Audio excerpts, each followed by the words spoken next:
Trucks built to serve. Welcome back. We'll get to Sunday's Patriots-Ravens matchup in a second, but first, Pelicans and Nuggets, and Gary Harris Jr. drives, dunks all over Jahlil Okafor.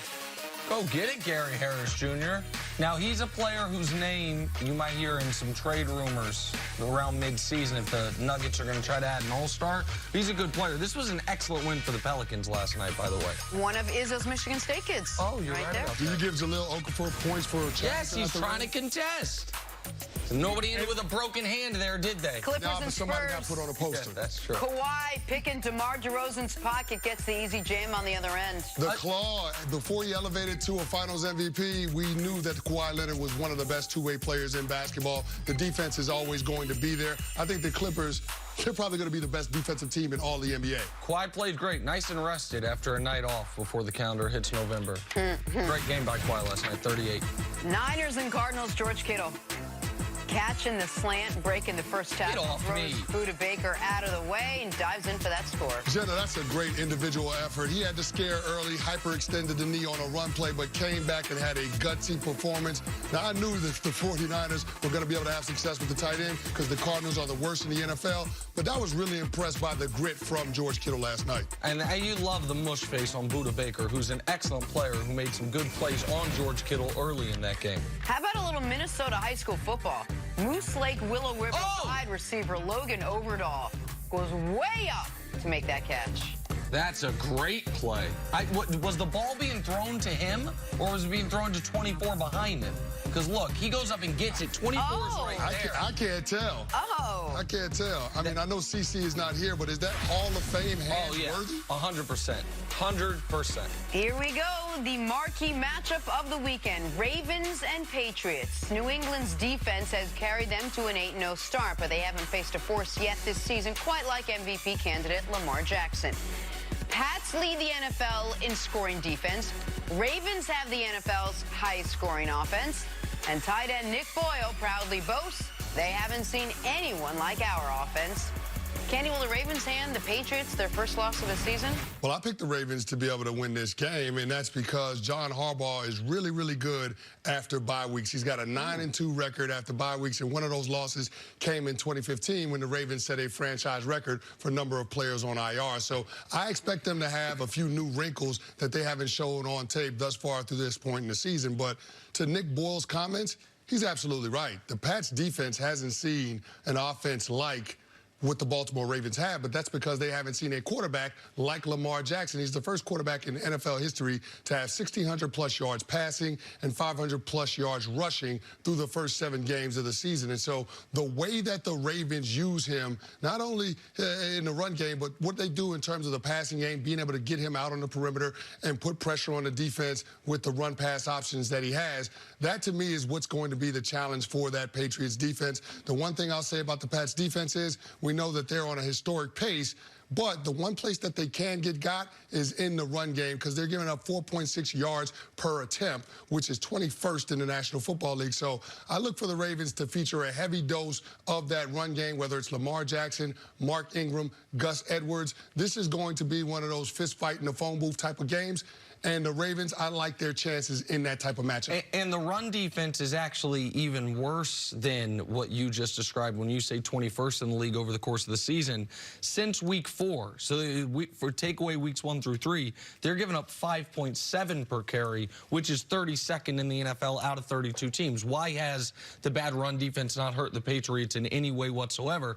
Because you're playing with such a lead so consistently. It's been so impossible to pass on this team.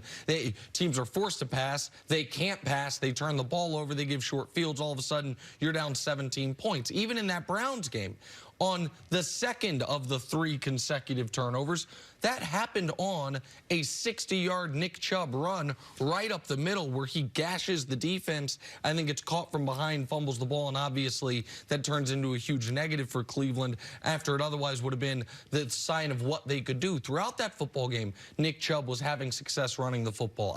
Listen, I also think the Patriots are going to lose this weekend, Jenna, and I think that we talk about football being in 3 phases, offense, defense, and special teams.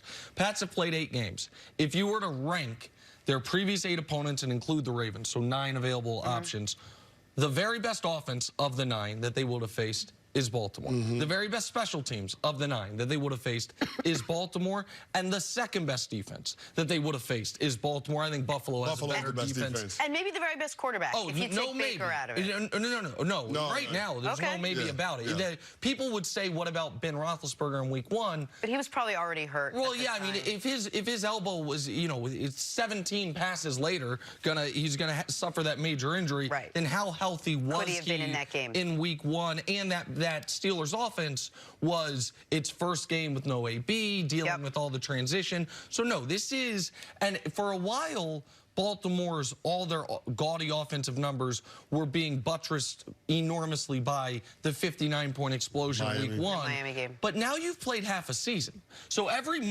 extra game you play, the less impact one outlier game has. So I don't look at Baltimore as the best offense in football, but they have shown that they are clearly a top 10 offense, and the Patriots have been playing nothing but bottom 10 offenses all year. When Bill Belichick sits down to start game planning against Lamar Jackson, is there more of a focus on his arm or on his legs come Sunday? Well, I think you have to focus on his legs because the Baltimore Ravens want to be a run-first outfit, and when you look at what John Harbaugh and their offensive coordinator, Greg Roman, are trying to do, they want to change the math in the run game going up against that Patriots front 7. What I mean by that is this. In any defense, you can't account for the quarterback as a runner. So if your quarterback is going to be the ball carrier, then the tailback actually becomes an extra blocker, and that's exactly what the Ravens do. So when you have a situation where Mark Ingram is in the backfield and they're running that power roll play, Lamar Jackson is the runner in that situation, and so you've got an extra blocker, so there isn't that unblocked defender that's there to make the tackle at the point of attack. So that's what makes it difficult to be able to defend. And the Baltimore Ravens, listen, they're getting healthy at the right time. Coming off of the bye week, they're expecting to have Jimmy Smith back, Patrick Owansor, their inside linebacker, but most importantly, in my opinion, Hollywood Brown, who's the guy that's on the outside of that offense, out there on the edge, outside the numbers, who can stretch the field. So that's going to create a lot more room underneath for all of those other receivers, but also for Lamar Jackson, Mark Ingram in that run game. I also want to ask you a question defensively, because I think people say when you play a running quarterback, you keep a spy on him. Man, I watched Bobby Wagner, who might be the best inside linebacker in the entire NFL. I think he's a future Hall of Famer. Be made to look slow and out of shape when they tried to have him spy Lamar. And it's not because Bobby's slow and it's not because he's out of shape, but it's because there's no linebacker in the league that can match Lamar's speed. If you can't effectively spy him with a linebacker, what do you spy him with a safety? Do you bring an extra safety on the field? Like, what do you do to try to take his legs away when he is not just a mobile quarterback, but he is arguably the fastest quarterback we've had in the league? In fact, not arguably, the fastest quarterback we've had in the league since Michael Vick. Well, I think we got a little bit of insight in the playoff game that they had against the Chargers when they had those 7 defensive backs on the field, and they challenged Lamar Jackson to beat him with his arm. He wasn't capable of doing that in his rookie year. I think he's capable of being able to do that now. But even beyond that, you didn't have the physicality from the running back position like you do now with Mark Ingram. And I think that has to be the difference. So when you have Lamar Jackson that's able to run the football, then you have the physical presence, that guy that can run in between the tackles, and Mark Ingram, it makes it tough from a personnel groupings perspective to match up well against that Ravens offense. So listen, this is going to be a tough challenge for Bill Belichick. I don't think there are any easy answers. Typically, teams don't feature their quarterback as a running back because they don't want their quarterback being hit. But Lamar Jackson has this uncanny ability to be able to get down before he takes He doesn't get hard square contact. shots. No square shots. He gets his shoulder sideways. You don't see him getting lit up a lot, given how often he runs. Listen, these next 6 weeks where there's 5 games, we're going to really find out how. We know the Patriots are really good. The numbers and the records say they're the best team in football by a wide margin. I don't believe that to be true. We're going to find out over the next 5 games. Baltimore, Philly, Dallas, Houston, they'll get tested. Kansas City. You've got 5 legitimate playoff caliber teams that's going to be playing them with 5 legitimate above average, if not excellent quarterbacks. We'll find out who the Patriots really are these next 5 And both of you have the Ravens winning this game. Yes. Correct. Yep. Wow. All right, take a break. Coming up, let's talk some basketball. Is Draymond Green the reason KD left the Warriors? Next on First Things First. I'd kind of be a fraud if I didn't have the Ravens winning this game. Oh, right? yeah.